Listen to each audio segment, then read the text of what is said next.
Because in some way leadership means you are able to draw these 1,000 people and take them in one direction. You are able to inspire these people or instigate these people, or like a Pied Piper, if you walk, they walk behind you because somehow you captured their minds and they decided that your way of thought and your way of looking is better than their own. It's not a simple thing. For people to think that your way of thinking is better than theirs, you will have to prove it in 1,000 different ways, otherwise they're not going to surrender their own way of thinking and feeling and whatever. So for you to prove that, first thing is you must be in charge of yourself. When you do not know how to take charge of your mind, your energies, your body and yourself, how will you take charge of them? And they're not safe in your hands. I would say, anybody who is scattered all over the place, in his hands, nobody is safe. Such a person should be one of the departments, he should not be a leader. If he has to be a leader, in his lap everybody should be safe, then only he can be a leader. That is possible only if you have taken charge of yourself. Lot of people have gotten there somehow. Can I tell you a joke? Please, please.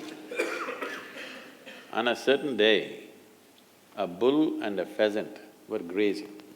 Bull was chomping the grass, pheasant was picking ticks off the bull partnership. There's a huge tree at the edge of the field. The pheasant very nostalgically looked at the tree and said, "Oh, alas, there was a time I could fly to the topmost branch of the tree. Now I do not have enough strength in my wing even to get to the first branch." The bull very nonchalantly said, "That's no issue. Just eat a little bit of my dung every day. Within a fortnight you'll get there." Pheasant said, "Come on, what kind of rubbish is that?" The bull said, "Really, try and see, the whole humanity is on it."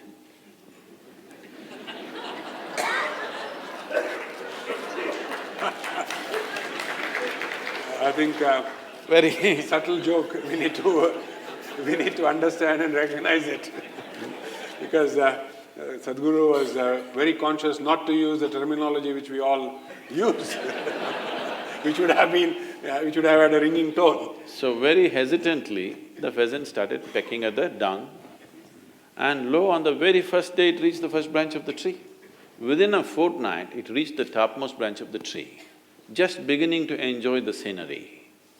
An old farmer was rocking on his rocking chair, saw a fat old pheasant sitting on top of the tree, pulled out his shotgun and shot the bird off the tree. The moral of the story is, many times even bullshit can get you to the top, but it never lets you stay there.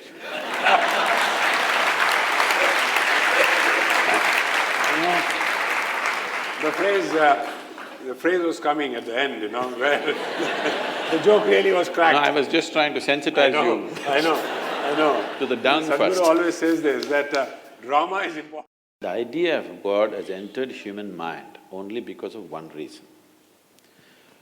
Like we crawled out of our mother's wombs, looked around, too much creation, you can't deny it. And you didn't do it. You didn't do it for sure, you know that. You naturally looked at your mother, well, she delivered you, but she can't deliver the planet. Then you looked at your father, oh, not him. He's not capable of creating the cosmos, you can see that. He's a nice man, but he can't do all this, you immediately realize. Then you ask somebody around you, the simple childish answer is, there is somebody up there who did all this. But now, see, we are sitting on a round planet and the planet is spinning. Every time you look up, invariably you're looking up in the wrong direction. You know how many prayers got misdirected? You're putting in the wrong ID. Does anybody know which is up and which is down in this cosmic space? Is it somewhere written this side up? So nobody is conscious about, nobody is capable of knowing which is up and which is down. Nobody knows which is forward, which is backward. There is only one context to your life right now, there is inward and there is outward. This is a reality. Rest is all imagination made up for the sake of convenience. We say this is up, this is down, that's not the truth. That is just a convenience for language. For the usage of language and communication, we are using it. But in reality, there's only one context, there is inward and outward. Just in case today, if you get enlightened, you will lose that context. You will not know which is inward, which is outward, everything looks the same. What is within and what's outside looks the same, so before you get enlightened, enjoy the context.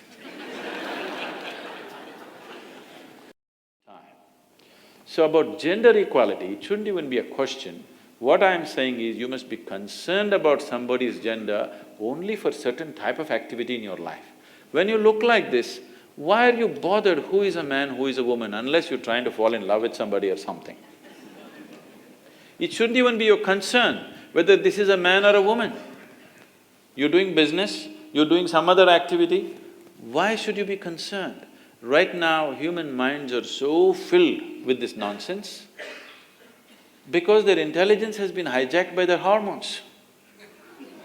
They're not able to look at the world the way it is. They're just completely hijacked by this. It's a chemical sabotage, you know. Chemical weapons. So because of this, you're constantly looking who is a man, who is a woman. Where is it necessary to look at somebody as a man or a woman when you're working in the office? There should be not gender equality, there should be no gender on the street. Everybody should be able to exist as human beings.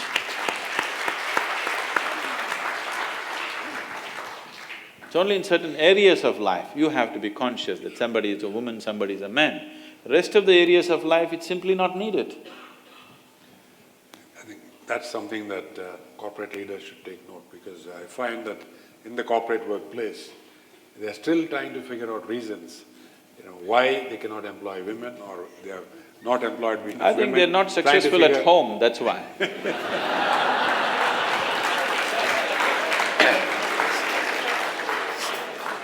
Again, good message, introspect. I think the men have to… the male leaders have to introspect as to why is it that… and one reason Sadhguru has given. If they were very successful with a woman at home, there would be no issue with any woman that they meet in the workplace or on the street. They're not successful with the woman at home. That is why all the other things are happening. Net, as it were. I even met the person who started this Facebook thing.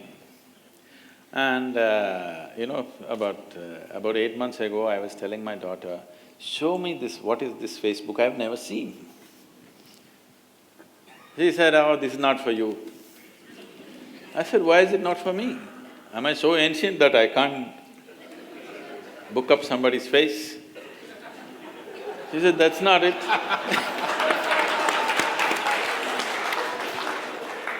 She said, that's not it, you are anyway connecting with millions of people just like that. So why do you need Facebook, she said. I said, but I want to see what it is. She said, no, it's not for you, it's just rubbish. Then I said, it's rubbish, why do you go on it? She says, I have no other way to connect. You're just connecting with people like this, so you don't have to go on it. I have no other way to connect, so I go on it. And my time on the Facebook is she was telling me, from the age of 16, now she's 22, she said, it is reducing for me because I'm able to connect better as the days go by. And when I was 16, I couldn't connect with anybody, so I was always on the Facebook. Now I'm able to connect better, so I'm going off the Facebook gradually, but I'm keeping it like a little bit. So in some way, from her wisdom I'm understanding this, some way, if you're not able to get along with people who are sitting right next to you right now, you would like to connect with somebody far away. It's safe.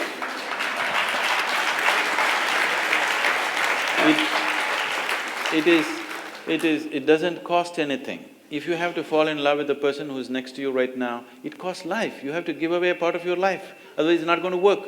You can love somebody in New Zealand.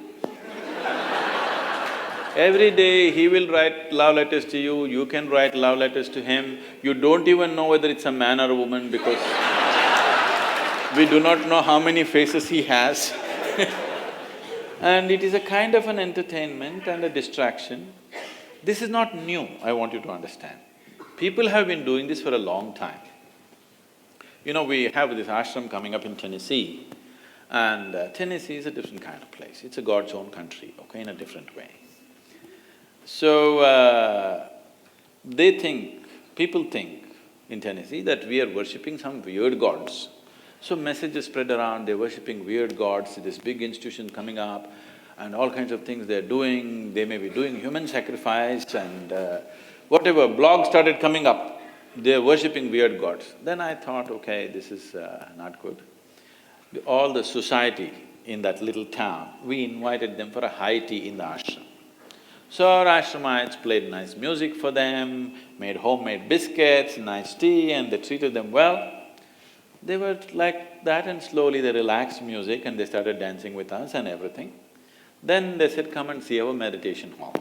We have the largest meditation hall in the Western Hemisphere. It's a single dome without any columns, it's a huge meditation hall. So we took them into the meditation hall. They looked everywhere, they're looking for the weird gods. No weird god anywhere. Then they went out and said, these are godless people, these are communists. So I walk into the little town. Even today, not a single person who is not fair-skinned exists in this town, okay? Few Indians have somehow squeezed in. I walk in the town and though he saw me white. And somebody comes up and says, God loves us. He stands in front of me and says, God loves us. I say, the way you're made, only God can love you. Who else can love the mistakes that He's made? God loves you doesn't mean anything. If you make yourself in such a way that nobody around you can help loving you, that's a great way to live. Now this Facebook or long-distance love affair is not a new thing. People have been doing this in their own way without technology. Now they're using technology. I'm not saying it's wrong, but I'm saying it may make people very remote islands in the world, that they think sitting in their room, they're having a great relationship with the world without ever knowing what human transaction is. Because every human being has to learn human transaction, because if you do not learn human transaction, you will not become a human being, you will become a psychological being, a mass of nonsense in your head and you think that's everything. Only when you transact with people, when there is giving and taking and the borders are crossed and somebody irritates you, somebody steps on your leg and somebody steps on your head and they do all kinds of things. When they do all these kinds of things, you understand your limitations, your boundaries, your struggles. This is very needed for human growth.